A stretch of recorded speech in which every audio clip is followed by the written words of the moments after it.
Mabuti pa sigurong mamatay ka na lang ng maaga, Rena, kaysa araw-araw kaming pinahihirapan sa itsura mo at sa nakakasuka mong amoy ng gamot. Ang mga salitang iyon ay tila mga patalim na bumaon sa likod ni Rena, malamig at walang awang humihiwa sa kanyang pagkatao. Nakatayo siya sa loob ng kanilang malawak na kusina sa Palawan, tinitiis ang matinding pagduduwal at panghihina na dulot ng kanyang huling session ng chemotherapy. Sa kabila ng panginginig ng kanyang mga tuhod, pilit niyang iniluluto ang paboritong sinigang na lapu-lapu ni Winston para sa kanilang ika-20 anibersaryo ng pagsasama. Ang pawis sa kanyang noo ay humahalo sa init ng kalan, ngunit ang lamig na naramdaman niya mula sa boses ng kanyang asawa sa kabilang silid ay mas matindi pa sa anumang bagyong dumaan sa kanilang probinsya. Unti-unting binitawan ni Rena ang sandok na hawak niya. Hindi ito gumawa ng malakas na tunog nang lumubog ito sa kumukulong sabaw, ngunit sa kanyang pandinig, ito ay tila isang malakas na pagsabog ng kanyang buong mundo. Ang kanyang mga kamay na dati ay matatag sa pagpapatakbo ng W Cuisine ay nanginginig na ngayon, tila mga tuyong dahon na hinahampas ng marahas na hangin. Huwag kang masyadong maingay, Kuya Winston. Baka marinig tayo ni ate sa kusina. Baka biglang mag-collapse yun sa selos. Ang malambing ngunit mapanuyang boses ni Willa ang sumunod na narinig niya. Si Willa, ang kapatid na itinuring ni Rena na tunay na dugo. Ang babaeng pinag-aral niya, binihisan at binigyan ng lahat ng luho. Naroon ito ngayon sa bisig ng kanyang asawa, tumatawa sa gitna ng kanyang paghihirap. "Huwag kang mag-alala, Willa," sagot ni Winston. Ang boses nito ay puno ng pagkamuhi na hindi kailanman naisip ni Rena na maririnig niya. Wala na siyang lakas para lumaban. Pagod na akong magpanggap na mahal ko pa ang isang babaeng tila bangkay na naglalakad. Wala na siyang ganda, puro butot balat na lang. Kaunting tiis na lang, baby. Kapag tuluyan na siyang kinuha ni Lord, magiging atin na ang lahat ng shares niya sa W Cuisine. Napahawak si Rena sa gilid ng lababo, ang kanyang mga kuko ay bumaon sa matigas na granite hanggang sa makaramdam siya ng hapdi. Ang kanyang puso ay tila isang basong dahan-dahang nagkakabitak-bitak. Bawat piraso ay bumabaon sa kanyang dibdib. Lahat ng sakripisyo niya para sa pamilyang ito, ang pagtatago niya ng kanyang cancer para hindi sila mag-alala, at ang pagtatrabaho niya hanggang hating gabi para lang tustusan ang marangyang buhay ni na Winston at ng biyenan niyang si Lola Wahina. Lahat ng iyon ay nauwi sa isang malaking kasinungalingan. Tumingin siya sa kanyang refleksyon sa bintana ng kusina na nakaharap sa dagat. Ang kanyang headscarf ay bahagyang tumagilid. Inilalantad ang iilang hibla ng buhok na natitira sa kanyang anit. Isang mapait na ngiti ang sumilay sa kanyang maputlang labi. Gaano nga ba kamura ang katapatan sa paningin ng mga taong pinahalagahan niya higit pa sa kanyang sarili? Iniwan niya ang niluluto, hinayaang sumobra ang alat ng sabaw, tulad ng pait ng katotohanang pumatak sa kanyang pagkatao. Sa kanyang isip, isang tanong ang paulit-ulit na umaalingaw-ngaw. Hanggang kailan ako mananatiling biktima sa loob ng bahay na ako mismo ang nagpatayo? Dahan-dahan siyang naglakad pabalik sa kanyang silid. Bit-bit ang isang bigat na hindi kayang lunasan ng anumang chemotherapy. Doon, sa pinakailalim ng kanilang kama, ay nakatago ang lumang kahon ng kanyang yumaong ina. Isang liham ang kinuha niya. Ang papel ay luma na, ngunit ang mga salitang nakasulat doon ay tila mga buhay na apoy na nagbibigay liwanag sa kanyang madilim na landas. "Rena, anak, kapag dumating ang araw na ang dagat ay naging kaaway, tandaan mong ikaw ang perlas na hinubog ng bawat hampas ng alon," bulong niya sa sarili, habang ang unang patak ng luha ay gumuhit sa kanyang maputlang pisngi. Ngunit hindi iyon luha ng pagsuko. Iyon ay luha ng isang bagyong paparating na lilinis sa lahat ng dumi sa kanyang buhay. Narinig niya ang mga yapak ni na Winston at Willa na papalapit sa silid. Nagtatawanan na tila ba wala silang tinatapakang dangal. Ang tunay na laban ay hindi pa nagsisimula. Ngunit sa sandaling iyon, ang puso ni Rena ay nakapili na ng landas. Ano kaya ang gagawin ni Winston kapag nalaman niyang ang asawang inaakala niyang mahina at mamamatay na ay may hawak palang susi sa isang lihim na kayang magpabagsak sa kanyang buong mundo sa isang kisap mata? Magpasalamat ka na lang, Rena, at tinanggap ka pa namin sa pamilyang ito sa kabila ng pagiging baog at sakitin mo. Kung hindi dahil sa anak ko, baka hanggang na ngayon ay naglalako ka pa rin ng isda sa tabing dagat. Ang tinig ni Lola Wahina ay parang hagupit ng latigo na tumatama sa hubad na likod ni Rena. Pumasok ang matanda sa silid, bitbit ang kanyang mamahaling itim na rosaryo, ngunit ang kanyang mga mata ay walang bakas ng habag. Nakasuot siya ng damit na pangsimba, tila ba ang kabanalan ay isang maskara lamang na isinusuot niya para itago ang kanyang maitim na budhi. Nakahiga si Rena sa gilid ng kama, ang kanyang katawan ay tila lupaypay na damo pagkatapos ng malakas na ulan. Ang sakit mula sa chemotherapy ay parang libu-libong karayom na tumutusok sa kanyang mga buto, ngunit mas masakit ang bawat salitang lumalabas sa bibig ng kanyang biyenan. Sinubukan niyang bumangon, ngunit ang kanyang paningin ay nagdilim at ang kanyang hininga ay naging mababaw. Mama, hindi po ba kayo naawa sa akin? Masama po ang pakiramdam ko. Pabulong na sagot ni Rena. Ang kanyang boses ay tila isang malayo at paos na hiyaw. Isang matunog na singhal ang isinukli ni Lola Wahina. Lumapit siya sa aparador ni Rena at nagsimulang maghalungkat na tila ba wala siyang pakialam kung sino ang nakatingin. Awa. Rena, huwag mong gamitin ang sakit mo para iwasan ang responsibilidad mo sa pamilyang ito. Nakita mo ba ang niluto mong sinigang? Napakaalat. Gusto mo ba akong mamatay sa high blood? Iyan ba ang ganti mo sa lahat ng kabutihang ipinakita namin sa'yo? Ang irony sa mga salita ng matanda ay tila isang mapait na lason. Si Rena ang nagpatayo ng mansyong kinalalagyan nila. Si Rena ang nagpundar ng W Cuisine na nagbibigay sa kanila ng marangyang buhay. Ngunit sa paningin ni Lola Wahina, si Rena ay nananatiling isang utang na loob na kailangang bayaran habang buhay. Ang bawat sentimong kinita ni Rena ay tila naging tanikala na gumagapos sa kanya sa isang pamilyang hindi marunong tumanaw ng tunay na pagmamahal. Dahan-dahang lumapit si Lola Wahina sa kama at idinuro ang kanyang daliri sa tapat ng mukha ni Rena. Tandaan mo, si Winston ang nagbigay sa iyo ng pangalan. Kung hindi dahil sa kanya, wala kang dignidad sa harap ng mga tao rito sa Palawan. Kaya kahit gaano ka pa kapagod, tungkulin mong pagsilbihan ng asawa mo at ang pamilya niya. Utang mo sa amin ang buhay mo, Rena.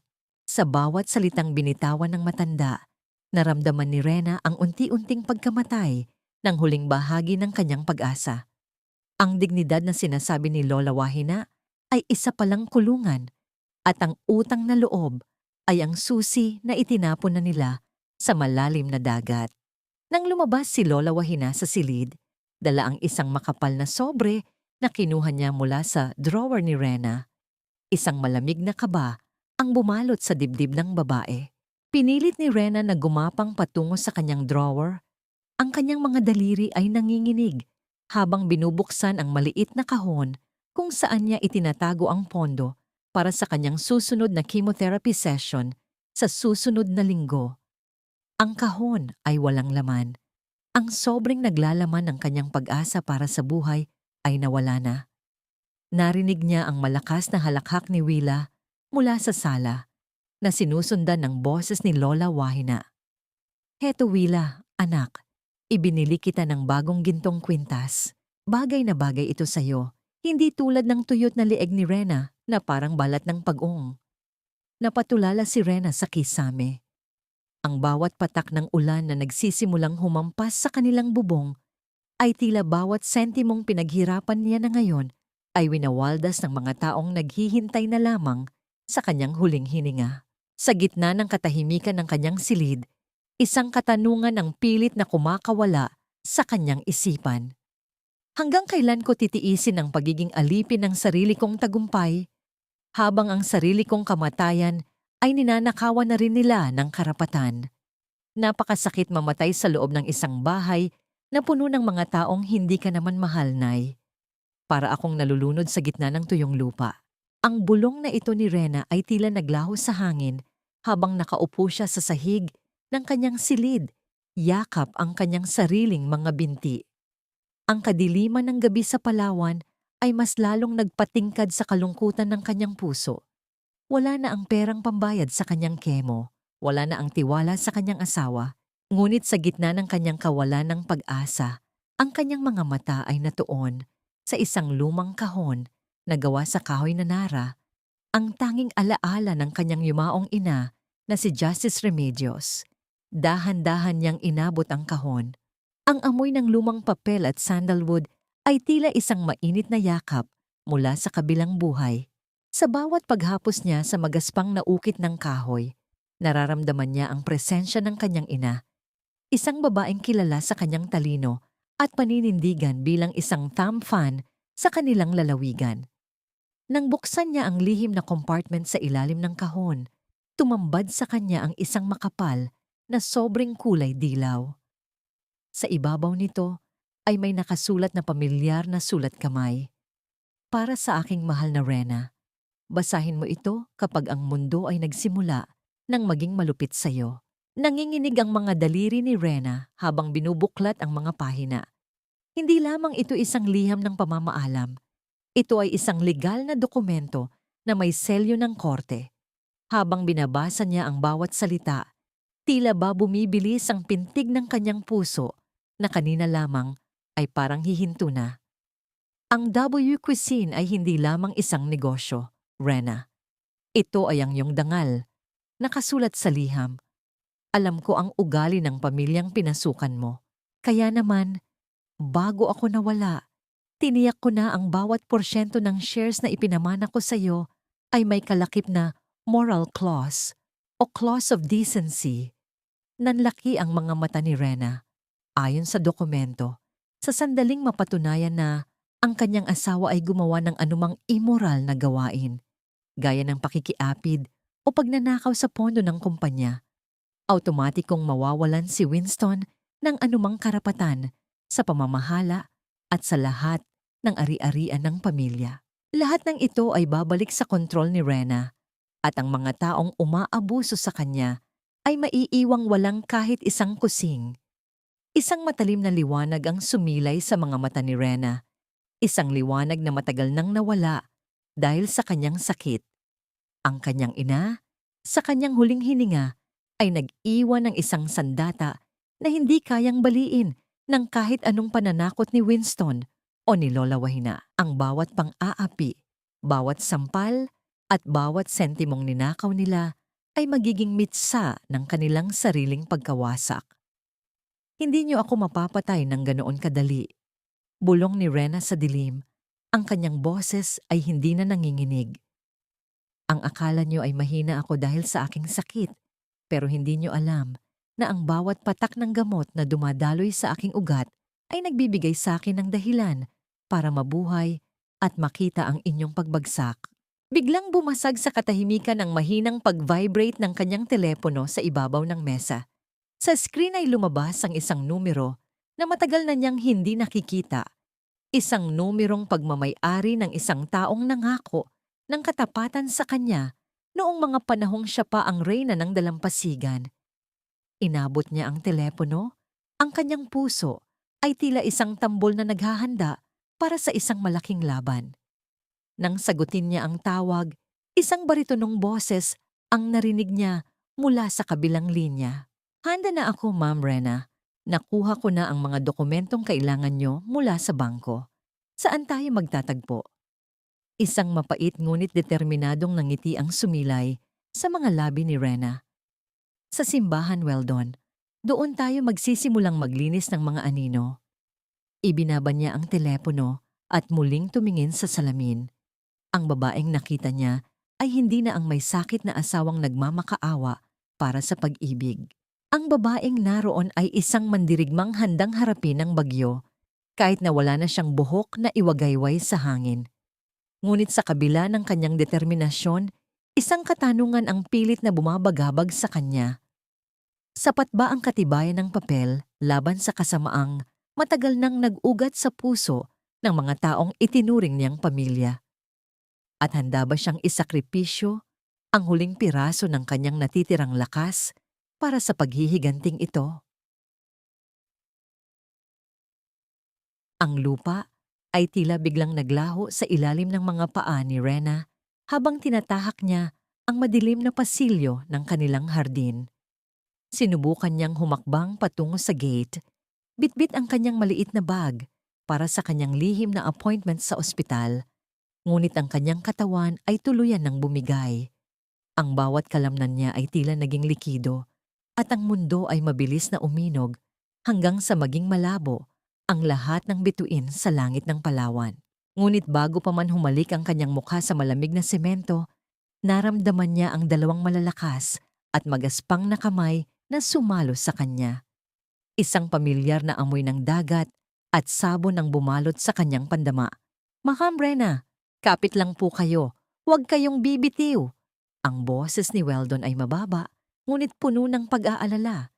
Tila isang angkla sa gitna ng nagngangalit na unos. Dahan-dahang iminulat ni Rena ang kanyang mga mata. Nakita niya ang mukha ni Weldon, ang kanilang driver na madalas ay tahimik lamang sa isang tabi. Ang kanyang mga mata ay hindi nagpapakita ng awa, kundi ng isang uri ng katapatan na matagal nang hindi nararanasan ni Rena mula kay Winston. Sa sandaling iyon, ang kanyang wig ay bahagyang tumagilid. Inilalantad ang kanyang kondisyon na pilit niyang itinago, ngunit hindi man lang kumurap si Weldon. "Weldon, huwag mong sasabihin sa kanila, parang awa mo na." Pabulong na pakiusap ni Rena. Ang kanyang mga daliri ay mahigpit na nakakapit sa braso ng lalaki. "Wala akong pagsasabihan, ma'am.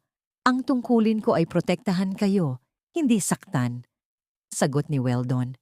Nang walang pag-aalinlangan, binuhat niya si Rena na tila ba ito ay isang napakahalagang kayamanan na gawa sa kristal.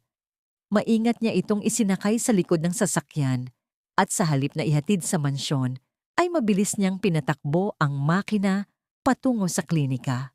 Sa loob ng sasakyan, habang ang ulan ay nagsisimulang pumatak sa salamin, isang kakaibang katahimikan ang namayani.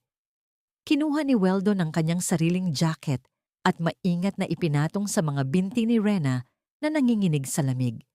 Ang kanyang bawat kilos ay puno ng paggalang. Tila ba binabasa niya ang bawat sakit na nararamdaman ng babae nang hindi gumagamit ng mga salita. "Bakit mo ito ginagawa, Weldon?" Mahinang tanong ni Rena habang nakasandal ang kanyang ulo sa bintana. "Driver ka lang dito. Bakit ka nag-aalala sa isang babaeng malapit nang mawala?" Tumigil ang sasakyan sa isang stoplight. Tumingin si Weldon sa rearview mirror. Ang kanyang mga mata ay direktang tumitig sa mga mata ni Rena. "Noong namatay ang tatay ko at wala kaming pambayad sa bangko, kayo lang ang tanging taong tumulong sa amin nang walang hinihinging kapalit. Hindi niyo na siguro matandaan, pero para sa amin, kayo ang perlas na nagbigay ng liwanag sa aming dampa. Driver niyo lang ako ngayon, ma'am. Pero ang utang na loob ko sa inyo ay hindi matatapos sa pagmamaneho lang." Isang mainit na pakiramdam ang dumaloy sa puso ni Rena.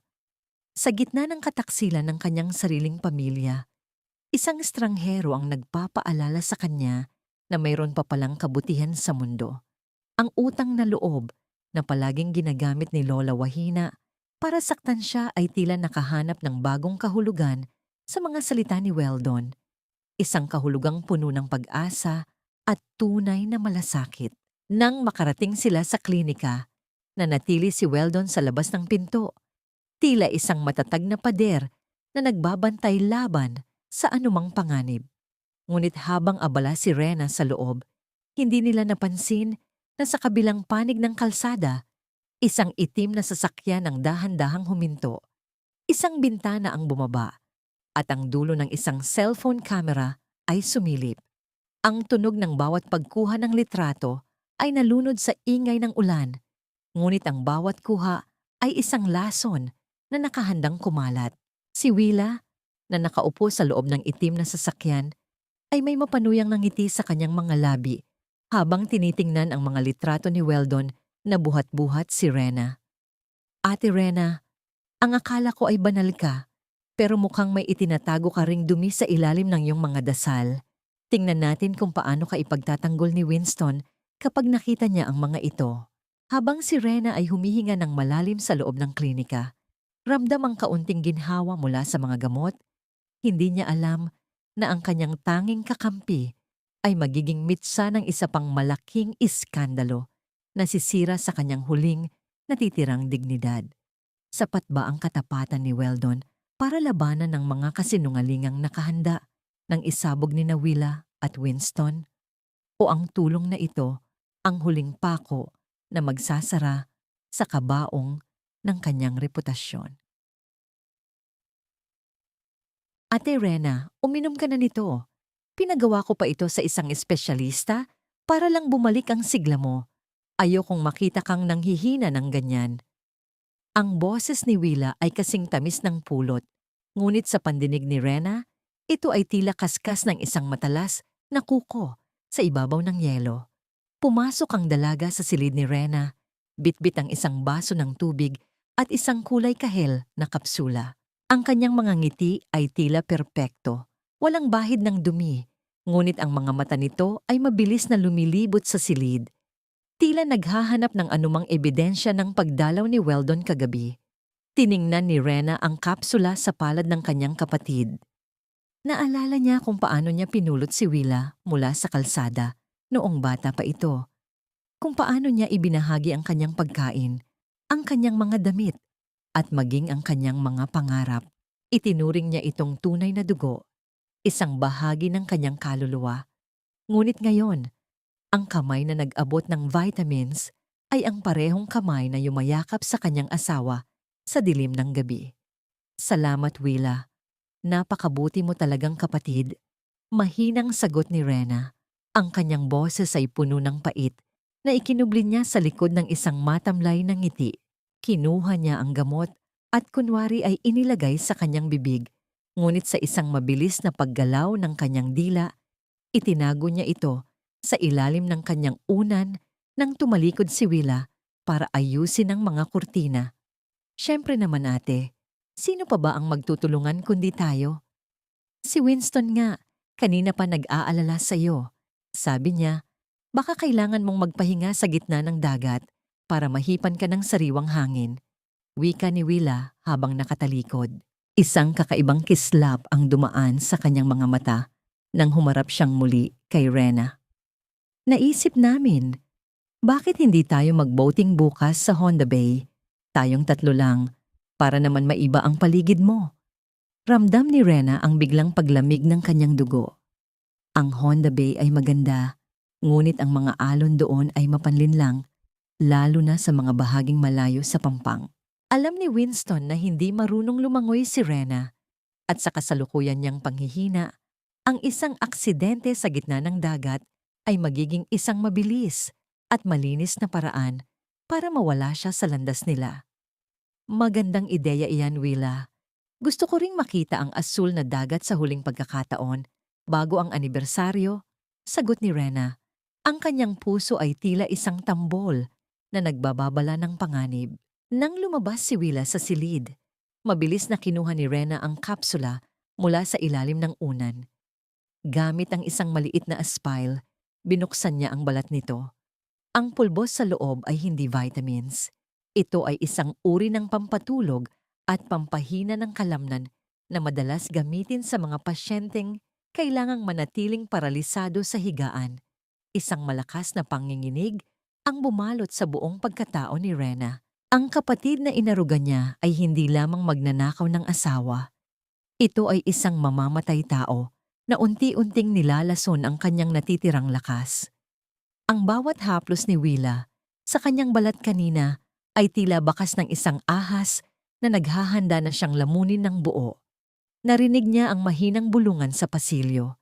Idinikit ni Rena ang kanyang tainga sa pinto. Pinipigilan ang bawat tunog ng kanyang paghinga. Nainom na ba niya? Ang boses ni Winston, malamig at walang emosyon. Oo, Winston. Bukas, sa gitna ng dagat, siguradong hindi na siya makakapit pa sa bangka. Sasabihin na lang natin na nahilo siya dahil sa sakit at biglang nahulog. Walang makakaalam, sagot ni Willa. Kasunod ang isang mahinang tawa na tila isang sumpa sa pandinig ni Rena.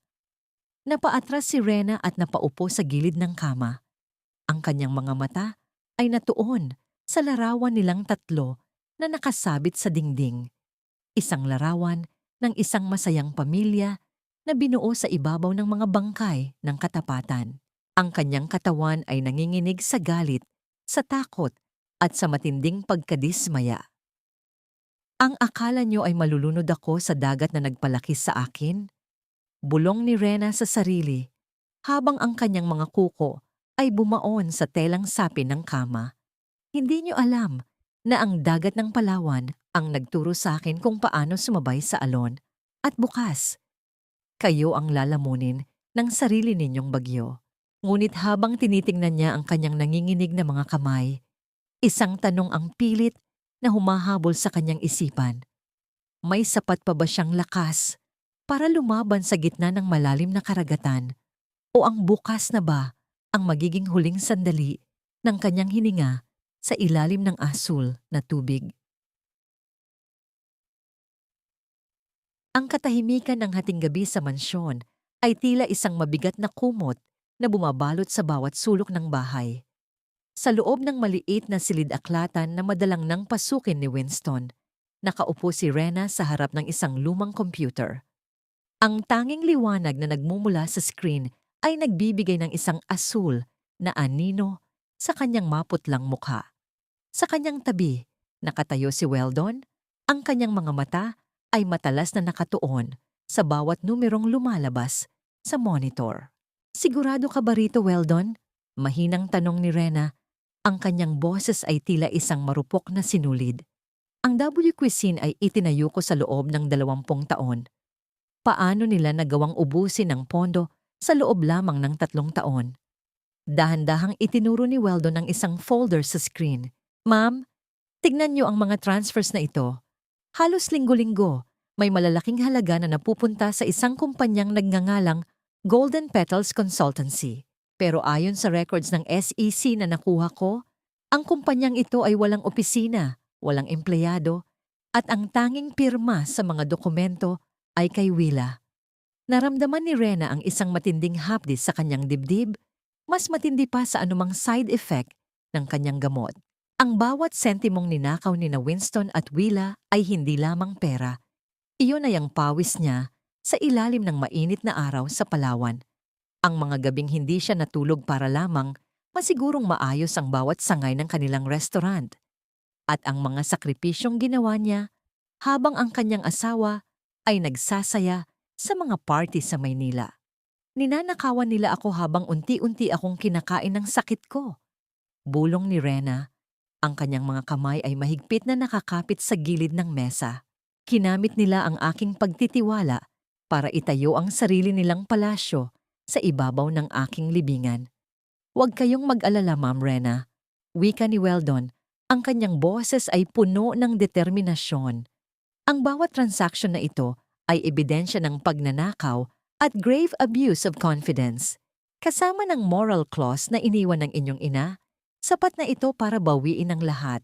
Pero kailangan nating makuha ang original na logbook na itinatago ni Winston sa kanyang safe. Sa sandaling iyon, ang tunog ng isang mabagal na hakbang mula sa pasilyo ay bumasag sa kanilang konsentrasyon. Ang bawat pagtapak ng sapatos sa sahig na gawa sa Nara ay tila isang babala ng paparating na panganib. Mabilis na pinatay ni Weldon ang screen ng computer at ang silid ay tuluyang binalot ng kadiliman. Nanatiling hindi gumagalaw si Rena. Pigil ang kanyang paghinga habang nararamdaman ang mabilis na pintig ng kanyang puso sa loob ng kanyang lalamunan. Ang anino ng isang tao ay dahan-dahang sumilip sa ilalim ng pinto, tila isang mangingisdang naghahanap ng huli sa madilim na tubig. Rena, gising ka pa ba? Ang boses ni Winston ay malamig at puno ng suspisya. Hinawakan ni Weldon ang kamay ni Rena sa dilim. Isang tahimik na pangako na hindi niya ito pababayaan. Ang init ng palad ni Weldon ay nagbigay ng kaunting lakas kay Rena para hindi sumigaw sa takot.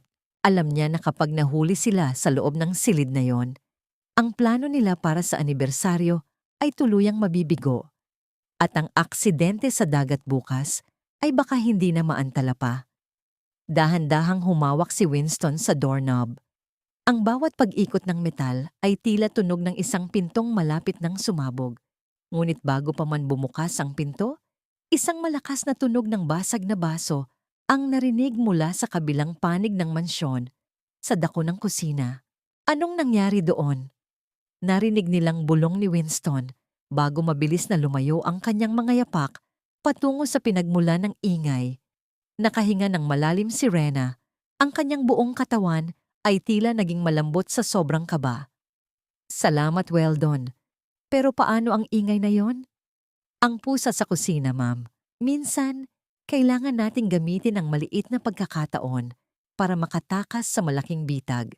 Sagot ni Weldon. Bagaman alam ni Rena na hindi iyon basta-basta pusa. Alam niyang may ginawa si Weldon para iligtas sila. Tumingin muli si Rena sa madilim na screen ng computer. Ang alyansa nila ni Weldon ay binuo sa dilim, sa gitna ng takot at sakit. Ngunit alam niyang ito lamang ang tanging paraan para makita muli ang liwanag ng katarungan. Bukas, sa dagat ng Honda Bay, wika ni Rena, ang kanyang boses ay naging matigas na parang bakal. Doon ko itatapon ang lahat ng takot ko. Doon ko haharapin ang mga taong gustong pumatay sa akin. Ngunit habang naghahanda sila sa pagtakas sa silid-aklatan, isang bagong kaisipan ang bumagabag kay Rena. Sapat ba ang talino ni Weldon para protektahan siya sa gitna ng karagatan? O may mas malalim pang plano ang tadhana na hindi pa nila nakikita? At higit sa lahat, hanggang kailan mananatiling lihim ang kanilang alyansa bago ito tuluyang mabunyag sa mga matang mapanuri ni na Winston at Willa?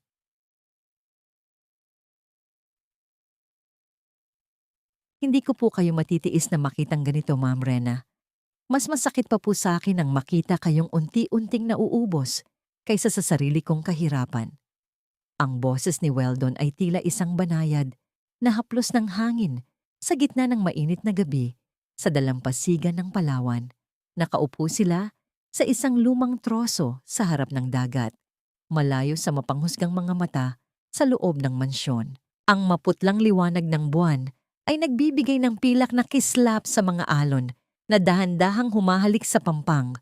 Lumilikha ng isang payapang himig na tila nagpapatigil sa takbo ng oras. Tumingin si Rena sa malawak na karagatan. Sa sandaling ito, wala siyang suot na wig. Ang kanyang ulo ay natatakpan lamang ng isang malambot na silk scarf. Ngunit sa harap ni Weldon, hindi niya naramdaman ang hiya na madalas niyang nararamdaman sa harap ng kanyang asawa. Mayroong isang uri ng katahimikan sa pagitan nila na hindi kailangan ng maraming paliwanag. Bakit, Weldon? Bakit nananatili ka pa rin sa tabi ko? Kahit alam mong baka bukas o sa makalawa ay wala na ako? Mahinang tanong ni Rena. Ang kanyang mga mata ay nagniningning sa ilalim ng buwan, hindi dahil sa saya, kundi dahil sa nagbabadyang mga luha. Dahan-dahang inabot ni Weldon ang kamay ni Rena, isang paghawak na puno ng paggalang at pag-iingat. Tila ba natatakot siyang mabasag ang babaeng nasa harap niya. Nung bata pa ako, nang mamatay ang tatay ko sa laot, wala kaming makain. Kayo ang lumapit sa amin, ma'am. Hindi niyo lang kami binigyan ng pera. Binigyan niyo kami ng pagkakataong mabuhay ng may dangal. Ang katapatan ko sa inyo ay hindi dahil sa trabaho, kundi dahil sa pagtawag niyo sa amin na pamilya noong tinalikuran kami ng lahat.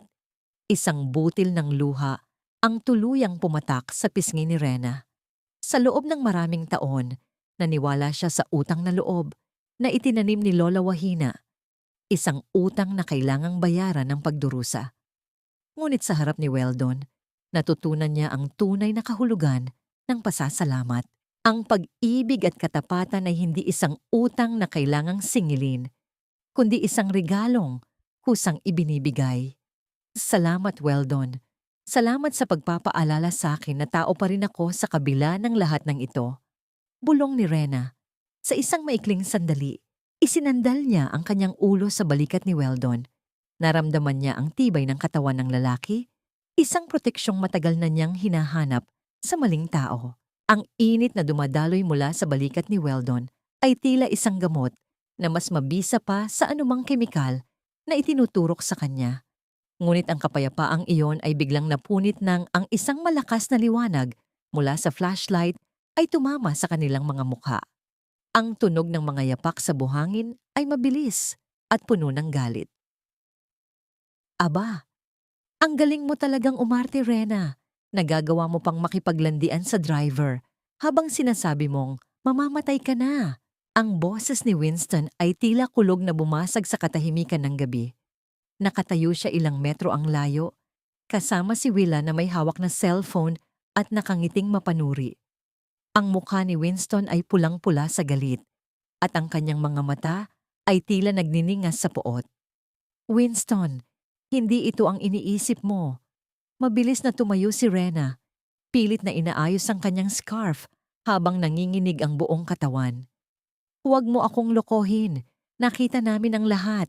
May mga litrato si Willa, Rena. Ang banal na asawa ko nakikipagpalitan ng init sa isang hamak na driver. Sigaw ni Winston. Lumapit siya at marahas na hinablot ang braso ni Rena. Kaya pala ayaw mong pirmahan ang transfer papers dahil balak niyo kaming takasan ng lalaking ito? Gagamitin mo ang pera ng W Cuisine para sa kalandian mo? Bitawan niyo siya, Sir Winston. Nasasaktan siya. Mahinahong wika ni Weldon, ngunit may talim sa kanyang boses na nagbabala ng panganib. Tumawa ng nakakaloko si Winston at itinulak si Rena pabalik sa buhangin. Wala kang karapatang magsalita, basura ka lang dito. At ikaw, Rena, bukas sa anibersaryo, hindi lang ang korona mo ang mawawala. Isusuka ka ng buong Palawan kapag nalaman nila ang katotohanan tungkol sa iyong kabanalan. Tumingin si Willa kay Rena, isang tingin na puno ng tagumpay. Sayang naman, ate. Akala ko pa naman ay matalino ka, pero mukhang ang cancer ay hindi lang sa katawan mo kumalat, kundi pati sa utak mo. Habang nakaupo sa malamig na buhangin, pinapanood ni Rena ang paglayo ni na Winston at Willa. Ramdam niya ang matinding panghihina ng kanyang puso. Ang tanging kakampi niya ay naging mitsa ng kanyang tuluyang pagbagsak. Tumingin siya kay Weldon, na ngayon ay nakaluhod sa kanyang tabi na may lungkot sa mga mata. Isang tanong ang pilit na humahabol sa kanyang isipan. Sapat pa ba ang katotohanan para labanan ang mga litratong magsisilbing lason sa kanyang dangal? O ang gabing ito na sa ilalim ng buwan ang magiging simula ng kanyang tuluyang pagkawasak sa harap ng lahat?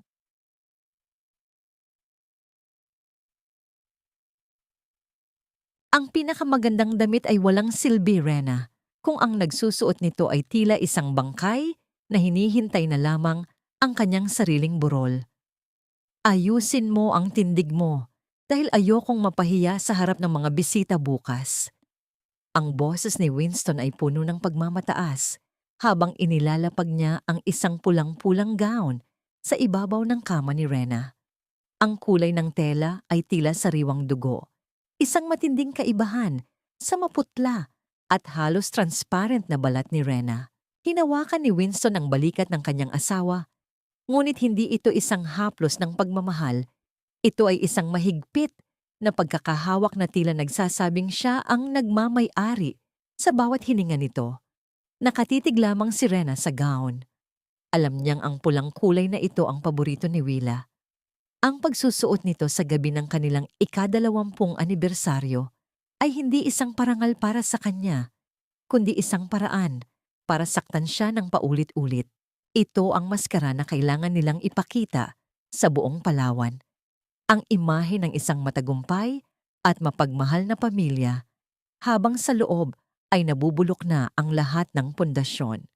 Huwag kang mag-alala, Winston. Magiging perpekto ang lahat bukas. Mahinang sagot ni Rena. Inabot niya ang tela. Ang kanyang mga daliri ay dahan-dahang humahaplos sa mamahaling seda. Sa kanyang isip, hindi gown ang nakikita niya, kundi ang baluti na gagamitin niya sa huling laban. Pumasok si Willa sa silid.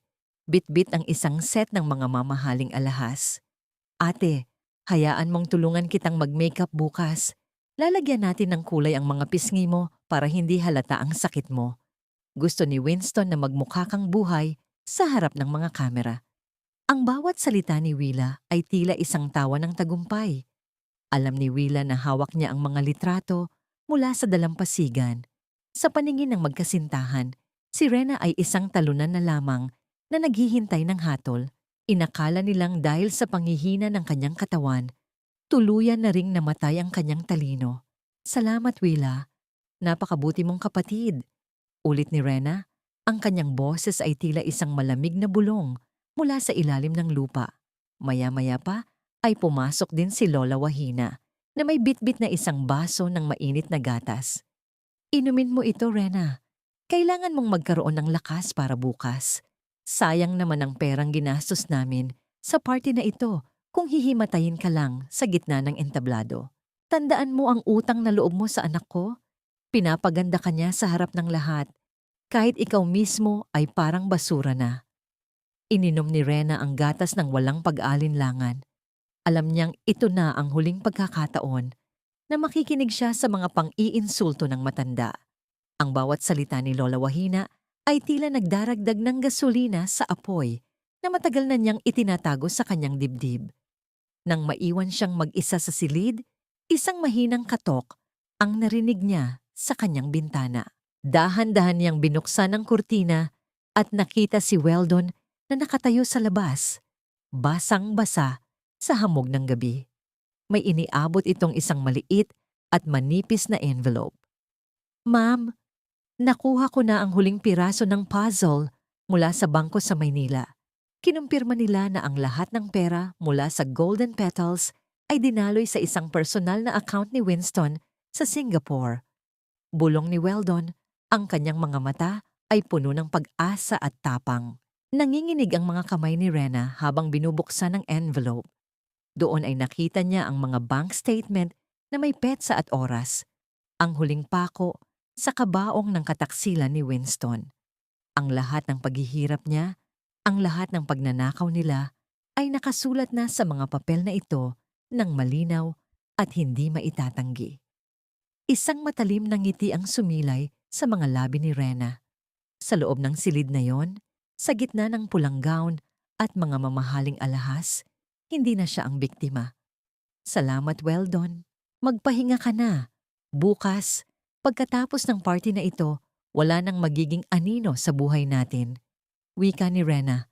Tumingin muli si Rena sa kanyang sarili sa salamin. Hinawakan niya ang kanyang singsing sa kasal, ang singsing na ibinigay ni Winston noong wala pa silang anuman.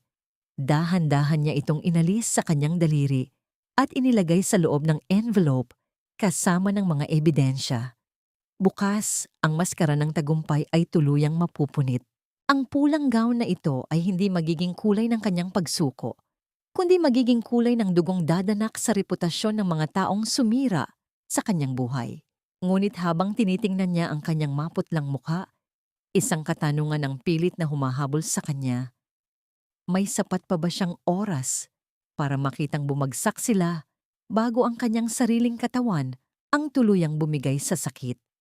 At paano kung sa gitna ng kanyang paghihiganti, ang huling lihim ni Winston ang maging dahilan para siya ang tuluyang mawala ng lahat? Ang hapagkainan ng mansyon ay tila isang altar ng pagtataksil sa gabing iyon. Nakalatag sa ibabaw ng mahabang mesa na gawa sa nara ang pinakasariwang huli ng dagat. Mga malalaking alimango, hipon, at ang pamosong lapu-lapu ng Palawan. Ngunit para kay Rena, ang bango ng pagkaing siya mismo ang nagpundar ay tila amoy ng tuyong lupa sa isang libingan. Ang bawat kislap ng kristal na baso sa ilalim ng engrandeng chandelier ay nagpapaalala sa kanya kung gaano katalas ang mga patalim na nakapalibot sa kanya. Rena, tignan mo nga ang sarili mo sa salamin mamaya para kang multong gala na naligaw sa sarili nating bahay. Ang boses ni Lola Wahina ay bumasag sa katahimikan, kasabay ng tunog ng kanyang kubyertos na tumama sa mamahaling plato. Nakakawalang gana ang itsura mo. Kung hindi lang kita naaawaan, baka pinalipat na kita sa kabilang kwarto para hindi mo madungisan ang paningin ng mga bisita bukas. Hindi kumibo si Rena. Dahan-dahan niyang hinati ang maliit na piraso ng isda sa kanyang plato. Bagaman ang kanyang lalamunan ay tila nagsara na sa sobrang pait. Tumingin siya kay Winston na abala sa pag-inom ng alak at kay Willa na nasa tapat niya. Suot ang isang mapanuyang ngiti habang dahan-dahang hinihimay ang hipon. "Mom, let's not be too harsh on Ate Rena," wika ni Willa. Ang boses ay puno ng pekeng malasakit. Alam naman nating she's doing her best to look okay. Sadyang hindi lang talaga niya kayang itago ang epekto ng sakit niya. "Right, Winston?" Tumawa ng mahina si Winston at hinawakan ang kamay ni Willa sa ibabaw ng mesa, sa harap mismo ni Rena. Wala na silang balak na itago ang kanilang ugnayan sa loob ng bahay na yon. "Tama ka, baby. Pero huwag kayong mag-alala. Bukas ang huling gabi na kailangan nating tiisin ang ganitong eksena. Pagkatapos ng anibersaryo, magkakaroon na tayo ng bagong simula." Ang bawat salita ni Winston ay tila isang malakas na hampas ng alon sa dibdib ni Rena. Ngunit sa halip na umiyak o sumigaw, nanatiling tuwid ang kanyang upo. Inayos niya ang kanyang silk scarf nang may dignidad na tila ba suot niya ang isang korona na gawa sa ginto. Ang kanyang katawan ay maaring mahina, ngunit ang kanyang spirito ay tila isang perlas na dumaan sa apoy. Mas lalong tumitibay habang lalong nahihirapan. "Bakit ka nakangiti, Rena? Nababaliw ka na ba?" Tanong ni Lola Wahina. Halatang nayayamot sa kalmado at tila nananalong aura ng kanyang menugang babae. Tumingin si Rena ng diretso sa mga mata ng kanyang biyenan. "Nakangiti po ako dahil naisip ko kung gaano kasarap ang huling hapunang ito." Ang dagat ng Palawan ay palaging nagbibigay ng pinakamainam na huli bago ang isang malakas na bagyo. At ngayong gabi, ramdam ko ang lamig ng hangin na nagbabadya ng pagbabago. Napatigil sina Winston at Willa sa kanilang pagkain. Ang katahimikan ay naging mabigat. Tila ba may isang hindi nakikitang presensya na bumabalot sa buong silid. Ang tanging naririnig ay ang mahinang tunog ng aircon at ang malayo at malalim na paghampas ng mga alon sa dalampasigan. "You talk too much metaphors, Rena. It's annoying," ani Winston habang inilalapag ang kanyang baso nang may puwersa sa mesa. Tumayo siya at lumapit sa likod ni Rena. Inilagay ang kanyang mga kamay sa balikat nito at bahagyang idiniin ang kanyang mga daliri sa buto ng asawa. "Enjoy your meal while you can, dahil bukas, pagkatapos ng speech ko sa harap ng 300 tao, wala ka nang mauuwian. Bukas, Rena, magpapaalam ka na sa korona mo at sa lahat ng inakala mong sayo." Hinalikan ni Winston ang tuktok ng scarf ni Rena, isang halik na tila isang sumpa ng kamatayan. Bago naglakad palayo kasama si Willa na iniwan ang isang halakhak na tila tunog ng mga basag na kristal. Naiwan si Rena sa gitna ng malawak at marangyang silid, mag-isa sa harap ng mga pagkaing hindi na niya kayang lunukin. Tumingin siya sa kanyang mga nanginginig na kamay sa ilalim ng mesa, kung saan mahigpit niyang hinahawakan ang isang maliit na USB drive na ibinigay ni Weldon. Isang butil ng luha ang pumatak sa kanyang plato, ngunit mabilis niya itong pinunasan. Ang Last Supper na ito ay hindi para sa kanyang kamatayan, kundi para sa paglilibing ng kanyang kahinaan.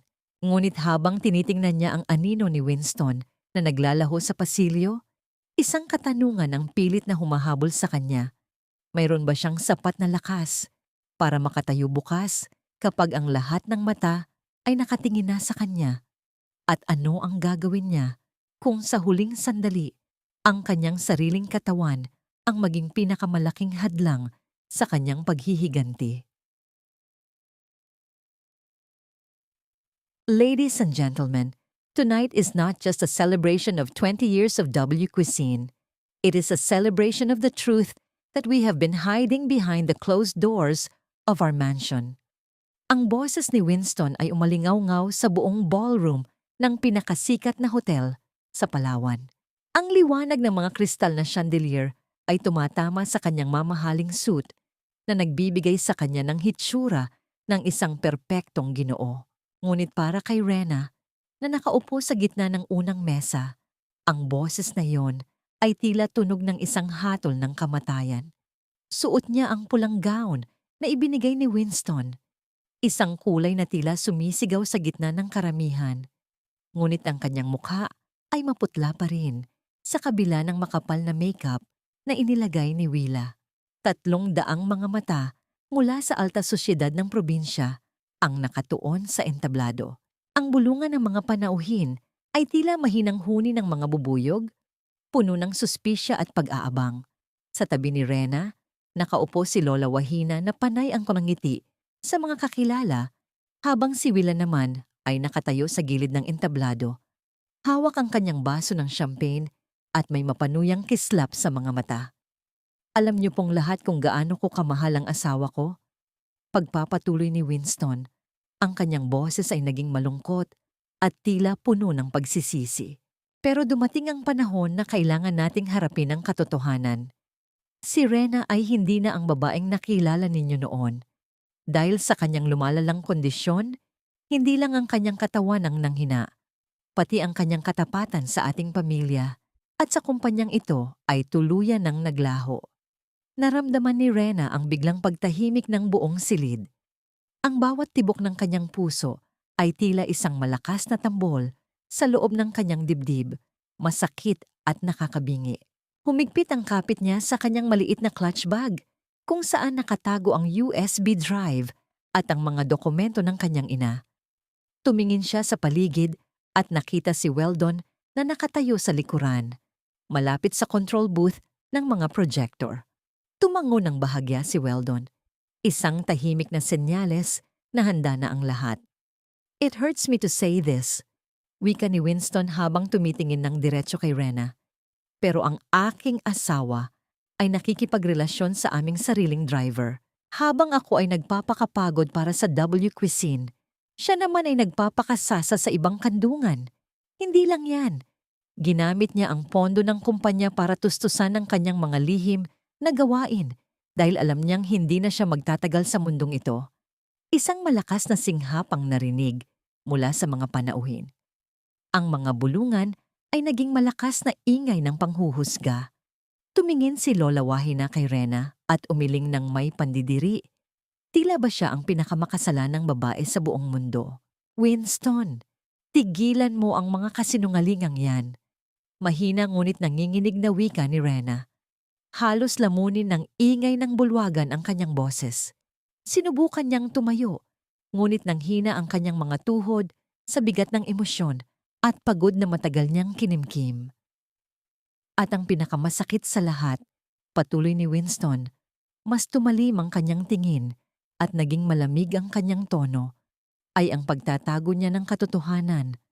Ang katotohanang matagal na niyang alam, ngunit pinili niyang ilihim sa ating lahat. "Rena, bakit hindi mo ipakita sa kanila ang tunay mong anyo? Bakit kailangan mong magtago sa likod ng mga pekeng ngiti at pekeng buhok? Is it because you are as empty as your promises?" Dahan-dahang bumaba si Winston mula sa entablado at naglakad patungo sa mesa ni Rena. Ang bawat hakbang ng kanyang sapatos sa makinis na sahig ay tila tunog ng isang paparating na bagyo. Ang mga kamera ng mga reporter ay nagsimulang mag-flash. Bawat kislap ay tila isang sampal sa mukha ni Rena. Nang makarating si Winston sa tapat ni Rena, isang nakakatakot na ngiti ang sumilay sa kanyang mga labi. Yumuko siya ng bahagya para bumulong sa taingan ng asawa, sapat lamang para marinig nito. "Sabi ko sa iyo, Rena, ngayong gabi, huhubaran kita ng dangal sa harap ng lahat. Handa ka na bang maging katatawanan ng buong Palawan?" Bago pa man makasagot si Rena, marahas na iniabot ni Winston ang kanyang kamay patungo sa ulo ni Rena. Ang kanyang mga daliri ay humawak sa gilid ng wig na suot ng babae. Ang balak ay hilahin ito ng buong lakas para ilantad ang kanyang pagkakalbo sa gitna ng maningning na ballroom. Napatitig si Rena sa mga mata ni Winston, mga matang walang bakas ng awa, mga matang puno lamang ng kasakiman at puot. Sa sandaling iyon, ang kamay ni Winston ay nagsimula nang humigpit sa tela ng wig at ang lahat ng tao ay napahinto ang paghinga, naghihintay sa huling pagbagsak ng reyna ng W Cuisine. Ngunit sa gitna ng tensyon, hindi napansin ni Winston na ang daliri ni Rena ay dahan-dahang pumindot sa isang maliit na remote control na nakatago sa ilalim ng kanyang mesa. "Ito ang premyo mo sa panloloko sa akin, Rena." Ang sigaw ni Winston ay tila kulog na yumanig sa buong ballroom. Sa isang marahas na galaw, hinablot niya ang wig sa ulo ni Rena. Ang tunog ng pagkapunit ng marupok na tela ay narinig sa gitna ng nakabibinging katahimikan. Sa isang saglit, ang lahat ng 300 panauhin ay napasinghap. Ang mga kamera ay walang tigil sa pag-flash. Kinukunan ang bawat anggulo ng bungo ni Rena na wala ng buhok, maputla, at may mga bakas ng sugat mula sa tindi ng chemotherapy. Ngunit sa halip na itago ang kanyang mukha, sa halip na yumuko sa hiya, dahan-dahang tumayo si Rena. Ang kanyang likod ay tuwid na tila isang kawayang hindi kayang baliin ng bagyo. Tumingin siya ng diretso sa mga mata ni Winston. Ang kanyang mga mata ay hindi nagniningning sa luha, kundi sa isang uri ng apoy na tila nanggagaling sa kailaliman ng kanyang pagkatao. Ang kanyang hubad na ulo sa ilalim ng mga chandelier ay hindi nagmukhang kaawa-awa. Sa halip, ito ay nagmukhang isang korona ng katapangan na mas maningning pa sa anumang hiyas. "Tapos ka na ba, Winston?" Ang boses ni Rena ay mahinahon, ngunit bawat salita ay tila isang malamig na hampas ng hangin sa mukha ng kanyang asawa. Bago pa makasagot si Winston, ang malaking screen sa likod ng entablado ay biglang nag-flicker. Nawala ang slide ng ika-11 anniversary at pinalitan ito ng isang malinaw na video. Ang buong ballroom ay muling napatahimik nang marinig ang boses ni Willa mula sa mga speaker, malakas at mapanuyo. "Huwag kang mag-alala, Winston. Bukas, sa gitna ng dagat, siguradong hindi na siya makakapit pa sa bangka. Sasabihin na lang natin na nahilo siya dahil sa sakit at biglang nahulog. Walang makakaalam." Kasunod nito ay ang mga bank statement ng Golden Petals Consultancy na nagpapakita ng milyon-milyong pisong ninakaw ni Winston at Willa mula sa W Cuisine. Ang mga larawan ng kanilang lihim na paghahalikan sa loob ng mansyon habang si Rena ay nasa ospital ay isa-isang lumabas, malaki at hindi maitatangi. Ang mukha ni Winston ay biglang nawalan ng kulay. Ang kanyang kamay na hawak pa rin ng wig ni Rena ay nagsimulang manginig. Lumingon siya kay Willa, na ngayon ay pilit na nagtatago sa likod ng mga kurtina. Ang mukha ay puno ng takot. Si Lola Wahina naman ay napaupo sa kanyang upuan. Ang kanyang bibig ay nakabukas, ngunit walang salitang lumalabas. "Ang akala niyo ba ay bulag ako?" Wika ni Rena habang dahan-dahang naglalakad patungo sa entablado. Ang bawat hakbang niya ay tila tunog ng isang paparating na hukom. "Ang akala niyo ba ay sapat na ang pagkuha sa buhok ko para makuha rin ang aking dangal? Ang W Cuisine ay itinayo ko sa dugo at pawis ko, at ayon sa moral clause na iniwan ng aking ina, sa oras na mapatunayan ang iyong kataksilan at pagnanakaw, wala kang karapatan kahit sa 1 sentimo ng kumpanyang ito." Sa sandaling iyon, ang pintuan ng ballroom ay bumukas ng malakas. Pumasok ang 4 na opisyal ng pulisya, kasama si Weldon na may hawak na mga orihinal na dokumento. Ang tunog ng mga sapatos ng mga otoridad sa makinis na sahig ay tila hatol ng katarungan. "Winston de la Vega at Willa Santos, inaaresto kayo sa kasong qualified theft at estafa." Ang boses ng opisyal ay mariin at walang biro. Sinubukan ni Winston na tumakas, ngunit mabilis siyang naharang ng mga pulis. Ang kanyang mga kamay ay pinusasan sa harap ng lahat ng taong kanina lamang ay pinaniniwala niya sa kanyang mga kasinungalingan. Si Willa ay umiiyak na hinila rin palabas. Ang kanyang magandang gown ay tila naging isang basahan sa gitna ng kanyang kahihiyan. Tumingin si Rena kay Lola Wahina na ngayon ay nanginginig sa takot habang nakatingin sa kanyang anak na kinakaladkad palabas. Mama, ang utang na loob ko sa pamilyang ito ay bayad na. Simula ngayong gabi, ang bahay na tinitirhan nyo ay hindi na inyo. Mayroon kayong 1 oras para kunin ang inyong mga gamit at lisanin ang aking pag-aari.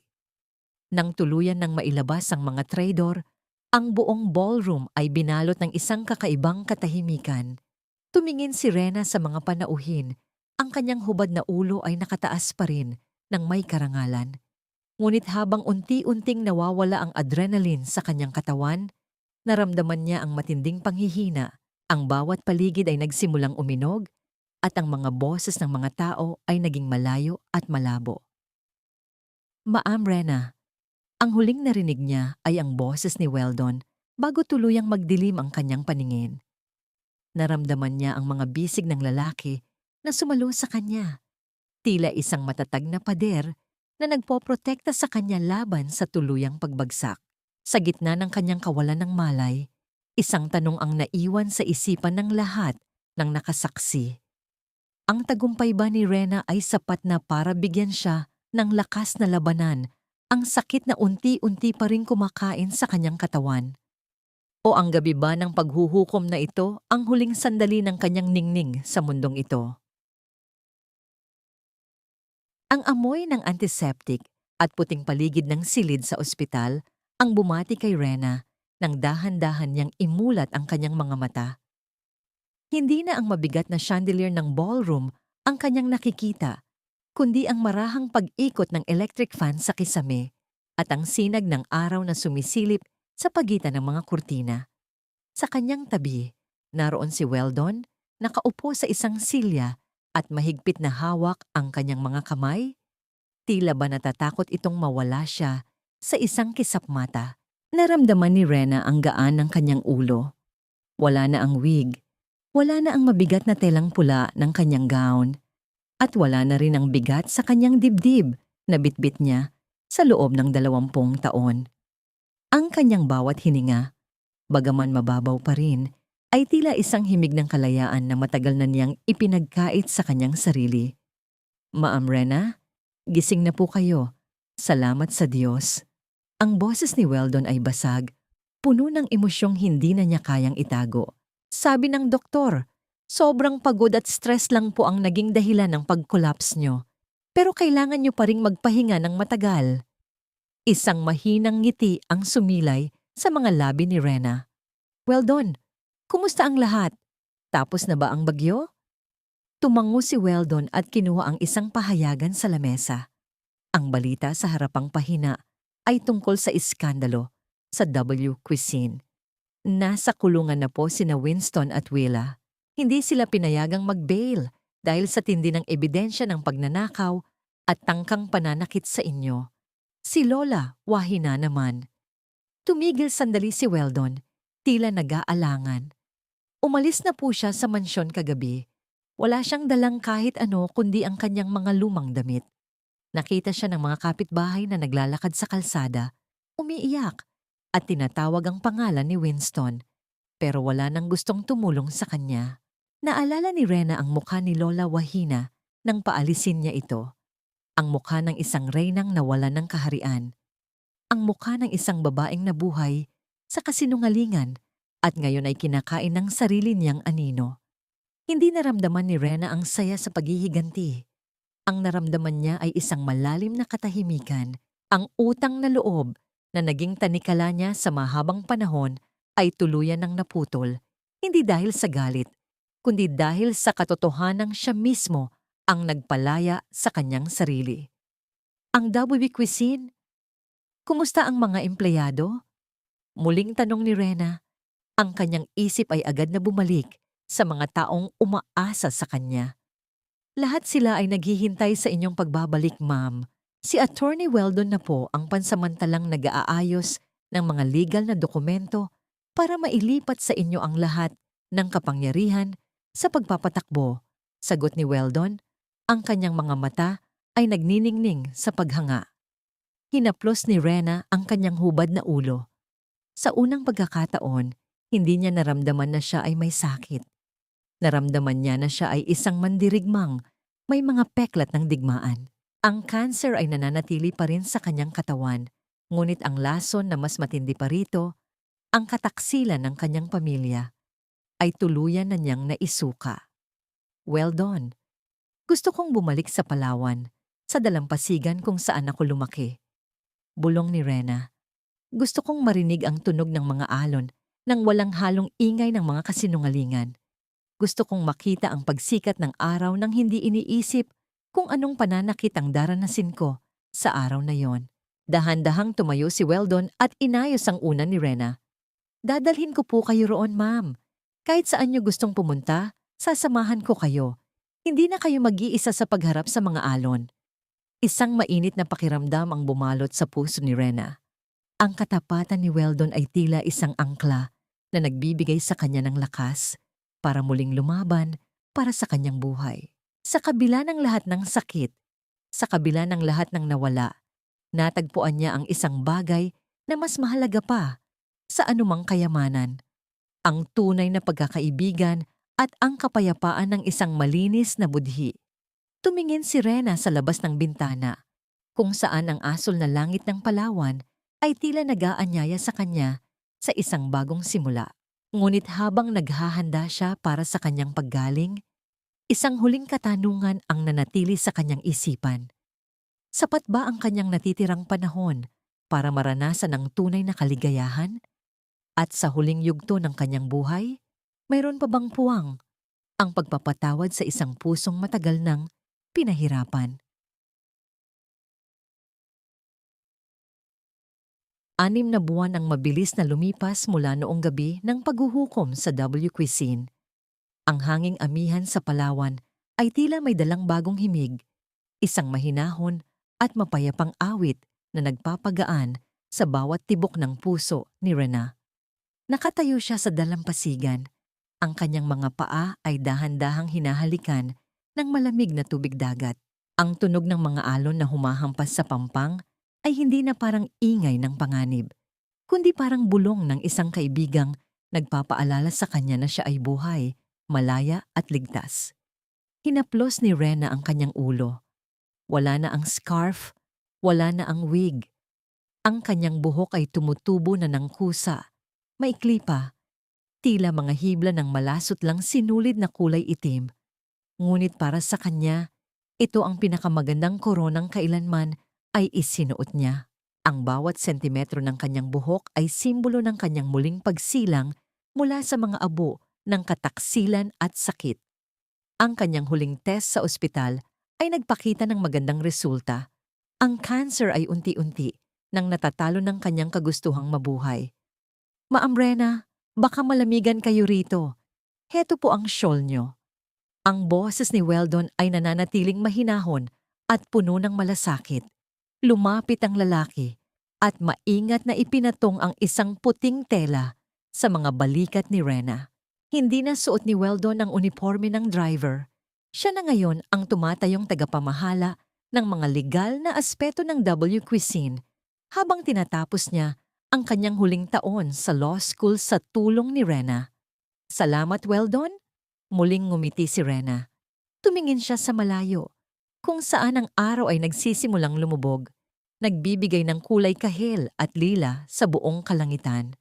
Minsan, hindi ko pa rin makapaniwala na nandito na tayo, na wala na ang mga aninong yon. Narinig ni Rena ang balita kamakailan. Si Winston ay nahatulan ng mahabang taon sa kulungan dahil sa pagnanakaw at tangkang pagpatay. Si Willa naman ay iniwan ng lahat ng kanyang mga kaibigan at ngayon ay naghihirap din sa loob ng rehas. Si Lola Wahina? Ayon sa mga sabi-sabi, nakikita siya sa mga kanto ng bayan, humihingi ng tulong sa mga dating kakilala na dati ay minaliit niya. Napatawad mo na ba sila, ma'am? Tanong ni Weldon. Ang kanyang boses ay tila isang malalim na pag-iisip. Huminga ng malalim si Rena. Ang kanyang mga mata ay natuon sa dulo ng abot-tanaw. Napatawad ko na sila, Weldon, hindi dahil nararapat silang patawarin, kundi dahil nararapat ang puso ko sa kapayapaan. Ang galit ay parang lason na ako rin ang iinom kung hindi ko ito bibitawan. pero ang pagpapatawad ay hindi nangangahulugang babalik sila sa buhay ko. Ang pinto ng mansyon ay sarado na para sa kanila, ngunit ang pinto ng puso ko ay bukas na para sa aking sariling kaligayahan. Dahan-dahang hinawakan ni Weldon ang kamay ni Rena. Ang kanilang mga daliri ay nagdaop, isang tahimik na pangako ng katapatan at pag-ibig na hindi nanghihingi ng utang na loob. Isang uri ng pag-ibig na handang maghintay hanggang sa maging ganap ang paggaling ng bawat sugat. Isinandal ni Rena ang kanyang ulo sa balikat ni Weldon, hinahayaang ang init ng katawan ng lalaki ay magsilbing proteksyon niya laban sa malamig na hangin ng gabi. Ang W Cuisine ay muling nakabangon, hindi na lamang bilang isang restaurant, kundi bilang isang pundasyon na tumutulong sa mga kababaihang biktima ng pang-aabuso sa Palawan. Ang bawat sentimong kinikita ng kumpanya ay mayroon ng layunin. Ang magbigay ng boses sa mga taong pilit na pinatatahimik ng lipunan. Tara na po ma'am, naghihintay na ang mga bata sa orphanage para sa inyong pagbisita, wika ni Weldon. Tumango si Rena at muling tumingin sa huling kislap ng araw bago ito tuluyang maglaho. Ang buhay ay tila dagat. May mga araw na marahas ang alon, may mga araw na payapa ang tubig. Ngunit natutunan na ni Rena na hindi niya kailangang katakutan ng bagyo dahil siya mismo ay isang perlas na hinubog ng bawat haplos ng hirap at pasakit. Sa bawat hakbang nila palayo sa dalampasigan, ramdam ni Rena ang bigat na tuluyan nang naglaho. Wala na siyang kailangang patunayan sa mundo. Sapat na ang pagmamahal sa sarili at ang pagkakaroon ng mga taong tunay na nagpapahalaga sa kanya. Ang bukas ay hindi na isang katanungan, kundi isang magandang kasagutan. Ang bukas ay hindi na isang katanungan, kundi isang magandang kasagutan. Dahil sa bawat paglubog ng araw ay may kasunod na pangako ng isang bagong umaga na punong-puno ng pag-asa. Sa inyong lahat na naglakbay kasama ko sa bawat alon at unos ng buhay ni Rena, mula sa kaibuturan ng aking puso, maraming salamat. Hindi naging madali ang paghabis sa kwentong ito. May mga gabi na ang aking panulat ay tila bumibigat, lalo na sa mga sandaling kailangang ilarawan ang hapdi ng pagtataksil at ang lason ng mapanlinlang na utang na loob. Ang eksena sa entablado, ang sandaling kinuha ang huling hibla ng dangal ni Rena sa harap ng marami. Ang isa sa pinakamahirap na isulat. Ramdam ko ang bawat patak ng kanyang luha, ngunit ramdam ko rin ang bagsik ng kanyang paninindigan. Ang kasaysayang ito ay hindi lamang bunga ng imahinasyon. Ito ay hangos sa mga totoong perlas ng ating lipunan. Ang mga kababaihang patuloy na lumalaban sa gitna ng sakit. Ang mga inang tinitiis ang lahat para sa pamilya. At ang mga pusong pilit na binabasag, ngunit nananatiling buo sa harap ng katarungan. Nais kong ipaalala sa inyo na ang ating tunay na halaga ay hindi nasusukat sa kung ano ang kinuha sa atin, kundi sa kung ano ang natira sa ating pagkatao pagkatapos ng bagyo. Gaya ng isang maliit na kandila sa gitna ng malakas na hangin, ang ating pag-asa ay maaaring kumurap, ngunit hindi ito kailanman dapat mamatay. Ngunit bago tayo tuluyang magpaalam, nais kong mag-iwan ng isang tanong na maaari nating pag-isipan. Sa huli, pinili ni Rena ang magpatawad para sa kanyang sariling kapayapaan. Kung ikaw ang nasa kanyang kalagayan, kaya mo rin bang buksan ang pinto ng pagpapatawad sa mga taong nagnakaw ng iyong kalusugan at dangal? O sapat na ba ang katarungan para masabing tapos na ang lahat? Naniniwala ba kayong ang pagpapatawad ay tanda ng kahinaan? O ito ang pinakamataas na uri ng tagumpay? Sana ay nag-iwan ng kwentong ito ng munting liwanag sa inyong mga puso habang ginagawa ninyo ang inyong mga pang-araw-araw na gawain. Huwag ninyong kalimutang ibahagi ang inyong mga saloobin at damdamin sa aming comment section. Ang inyong mga kwento at opinyon ang tunay na nagbibigay buhay sa aming sining. Kung nagustuhan ninyo ang paglalakbay na ito ni Rena, pakiclick ang like button at i-share ang video na ito sa inyong mga kaibigan at mahal sa buhay. Maraming salamat sa inyong walang sawang pagtitiwala at pakikinig. Hanggang sa muli nating pagkikita sa susunod na kabanata ng buhay, manatiling matatag at pagpalain kayo ng may kapal.